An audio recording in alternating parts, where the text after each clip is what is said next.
Hey, what is up you guys? Zero here. Welcome back to yet another Lorcana video. Today we have yet another proxy battle for you guys from last week before the set came out.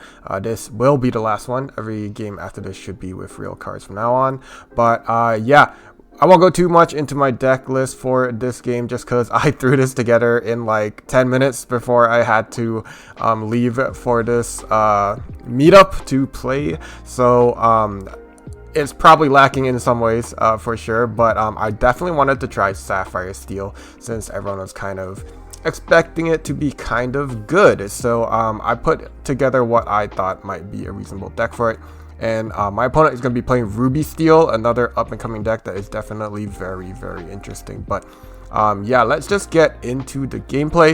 If you do like it, don't forget to comment, like, and subscribe. And yeah, it just shows that you support the channel and I can get more into this. But yeah, game has progressed quite a bit.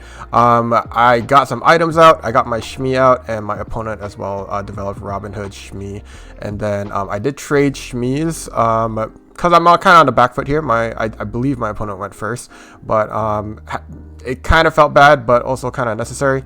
My opponent has Sisu and Robin Hood now on the board, and I do finally find a bell, so I get to, after using Hiram, to get myself another 2 cards off of one of the popsicle for the spheres. I popped the other one for Belle to get her onto the board just for some presence because we're kind of lacking here. Our opponent is on 7 lore and we are still on 0, just trying to catch up. We see here my opponent is going to drop MUSHU, the new 5-drop from this set. He finally makes his debut in Lorcana. He's a 4/4 that when you are trading with any of your characters, they gain resist 2 and gain you 2 lore when they banish a character. So really impressive card, and I like to see it in this deck. It seems to be pretty good in the Sapphire Steel in my opinion, just because like in this instance he could have just kept trading or not trading, questing with Sisu and Robin Hood, and I would be like a little worried to try and trade back because, or you know, to exert anything, because then suddenly his trades are super good. But yeah, I had an awkward turn there. My Hiram sings Zeus into Mushu, which is really nice, but then I sung Strength or Raging Fire with Belle into the Robin Hood just because I needed to get some damage on him so that I could trade into him this turn.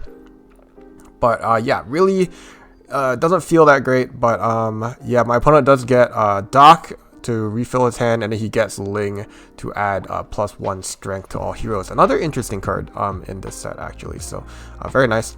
I'm gonna go ahead, I'm still trading. I got this Ariel down on board quite a few turns ago, but unfortunately I'm so far behind that I had to keep trading. So I use her to get rid of the Robin Hood there and then heal her a popsicle. But this 1 damage turns out to be such a problem because now while I'm trading back, I want to quest with her, but now Robin Hood and Calhoun can both take her out since she only has 3 strength yet, 3 strength left. But I still feel like I have to because I'm so behind, and giving 2 lore up, but I think Robin Hood was going to get 2 lore anyway, or they were going to quest anyway, so that's kind of my thought process behind questing. Maybe is incorrect, but I don't know. It just seems really difficult doing this, but yeah, I believe that was a brawl that also went into Benja, which was a little unfortunate. Now we still have this Bell, which is nice. We can trade with the last Robin Hood standing, but we're so behind here. I do find Tamatoa, the new 6-drop. This card is going to define the meta until we find a way to deal with it. But it's a 6-drop 4/5 with the ability of retrieving 2 items from the discard when you play it, and when she quests, you get to play an item for free. Imagine free dimes. That seems pretty good to me, but I think there are some ways that, you know, if this card is going to stay in the meta, I think there's some good counter cards that we'll see evolve. But yeah, my opponent plays a Raya, and I don't find anything to get rid of it, unfortunately. So he's going to take game 1. Yeah, seems pretty good. Ruby Steel. There's definitely a deck I have been playing with. Obviously, I made a video on it from last set, so I'm definitely going to continue to try and make it work from this set. I also opened a lot of Ruby Steel cards in the case I bought and subsequent packs, so definitely going to be playing this deck. But yeah, this game we get to be on the play I believe we weren't last game, but correct me if I'm wrong. We start Fortisphere. Our opponent starts with Robin Hood. We get Mr. Shmi, and then they get Calhoun. So we kind of have this standoff going on where I don't want to quest because if he shifts into Robin Hood, if Calhoun runs into it, he's gaining lore anyway. So I'm okay with just this standoff we have. My opponent's going to play Sisu on 3. We get Hiram to draw 2. And my opponent's going to get a Raya here. And very nice for him. He's going to quest with the Sisu, so now we kind of have an opportunity to trade here if we would like, or do something here. But yeah, our opponent's board is developing very well. We play Bagheera. This is just, I'm just testing this card. I'm not sure if it's going to be a mainstay, but since it's a new card, I replace what is usually Qianpo, I believe, in this deck. 5 cost 4/3, lures for 2 if your opponent banishes him on his turn. It deals 2 damage to everything, so very nice. I do believe we make a mistake here because MUSHU comes onto the board, and as we know, he gives challenging characters +2 resist. His Calhoun challenges my Bagheera. Technically, Calhoun has resist +3 there, and I guess we just thought it got removed because she's taking a total of 6 damage if she didn't have any resist because of Bagheera, and then his grab your sword effect right after. But technically, those are 2 different forms of damages, so Bagheera should only do 1 damage to Calhoun, and then the 2 damage is nullified by that resist. So crazy, Calhoun challenging with resist +3. Yeah, but yeah, that was a little bit of a mistake. Still learning new cards, so we're still figuring things out, but that's a crazy strong combo. But yeah, besides that little kerfuffle, since Bagheera managed to damage all the characters, I think I sung Zeus with Hiram to get rid of the MUSHU, even though it only had 2 health left, and then Tinkerbell managed to wipe everything else out. And yeah, here we are, just facing off against the Sisu. We also got an aerial onto the board this turn. No items though, so we're gonna have to remedy that if we want to fix the situation. My opponent hard casts a whole new world there, get us all a new hand, which is really nice because his Sisu gets powered up enough to trade with our Tinkerbell. On our turn though, we get our Fishbone Quill, so very nice here. We're going to get that extra ink. I'm going to quest with Ariel first, so I get the 5 lore, having more items. Then I use Hiram to quest, so that I trade away the Fishbone Quill for an extra 2 cards. And then I'm going to use Bagheera to bodyguard everything. But yeah, my opponent is going to scoop there. Board's a little too wide. We have 15 lore, so Ariel alone could have finished it off if we found another item. But yeah, going to game 3. My opponent is going to be back on the play, and we're going to have to try and figure this game out from there. My opponent finds Mulan first on turn 1, and we find our Fortisphere. I really like this new Mulan, the Steel Mulan, followed by the Ruby Steel one. Seems like a pretty good combo, but yeah, we do find a Bell, so we did have our turn 1 Bell as well by banishing that Fortisphere. And my opponent finds Calhoun. I find Popsicle on the next turn.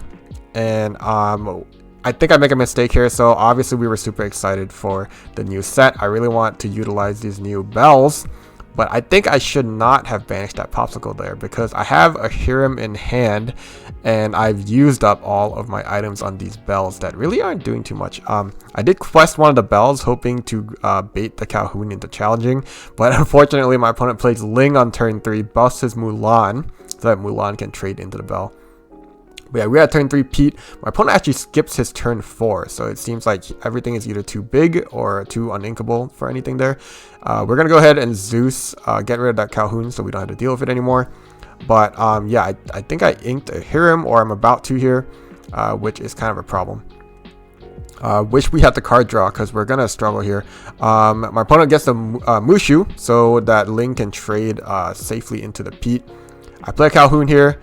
And ink, I don't remember what that ink was, but yeah, it's not looking too great for us. MUSHU staying on the board. A Robin Hood's gonna drop for 5 ink here, and my hand is not good. I have Lucky Dime, I have Tamatoa, and something else big and uninkable. I think it was King Arthur, but we'll see here when my opponent forces me to Whole New World. It was King Arthur.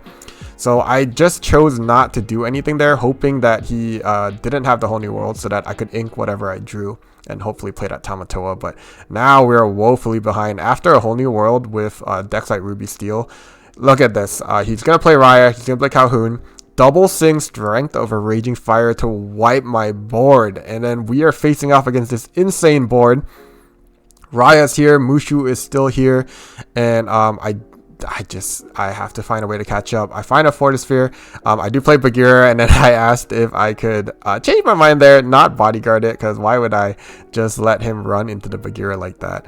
But still, I mean, not a good situation to be in. Like, even if he runs into it, it's gonna be pretty safe. We're gonna have kind of a same instance here. Ling is going to, so it quests first. He's gonna ink so that Raya readies it, and then Ling is gonna sing One Last Hope. And then he was thinking if he should give it to Calhoun or Robin Hood. He ends up giving it to Robin Hood, because now look how insane this is. It's gonna give Robin Hood +2 resist, and while challenging, Mushu is also going to give it +2 resist. So it's resist +4 running into Bagheera here, and I think we do it correctly this time around, where Robin Hood takes no damage. If Calhoun had challenged her instead of the Robin Hood, that was resist +5 with that combination. Insane. And it gains lore. Robin Hood did gain 4 lore off of that challenge too. Insane. But yeah, our field is wiped, and my opponent has a bunch of characters. Looks like it's going to be a wash, but this looks super fun. I definitely want to try this Ruby Steel deck, especially if everyone's going to be playing Sapphire Steel. Maybe this is the route to go. Obviously, I'm not saying my Sapphire Steel was anything good. It was just definitely quickly thrown together, so obviously maybe not the best. But I really want to try this deck and see how it does. But yeah, thank you guys for watching. I hope you guys enjoyed this video. I'm going to catch you guys on the next time. And yeah, new set. I hope you guys are excited. It's going to be super fun. I'm going to have a lot of videos coming your way, so don't forget to subscribe if you like this stuff. See you next time. Ciao.